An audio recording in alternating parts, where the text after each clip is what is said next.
Hey, are you a freelancer?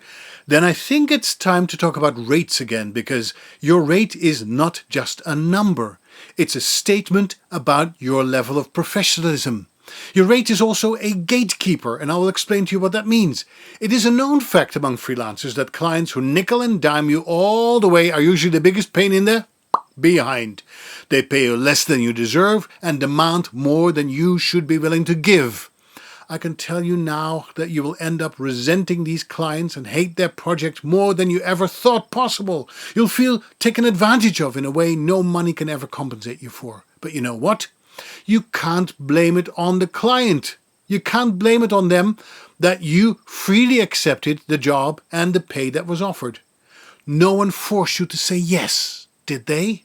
You can't blame a client for negotiating a deal that was advantageous to them.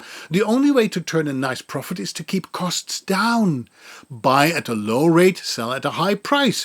When you're in the market for, let's say, a new car, don't you try to negotiate a better deal? So stop pointing fingers at cheap clients and look at your relationship with money instead. Do you really believe the only way to break into the business is to beat colleagues on price, to land jobs by being the cheapest?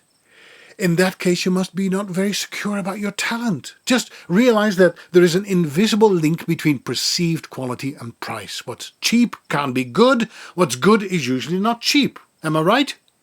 By charging a low rate, you are literally telling the client you don't have much faith in what you have to offer. You are telling them, this is what I believe my services or products are worth, and no more. Here's another thing I have noticed. Big budget clients have no problem paying their bills fast and in full. Small budget clients often have to be reminded again and again and again, thus costing you more time and energy. The solution? Use your rate as a gatekeeper. Make your rates high enough to tell the world you are a professional and to scare off those frustrating bargain shoppers. Leave them to the Fiverr folks. I dare you. Your rate is more than a number. It reflects respect. And if you don't believe me, ask all those people in Hollywood, the actors and the writers that are striking right now. Rates reflect respect. Bye.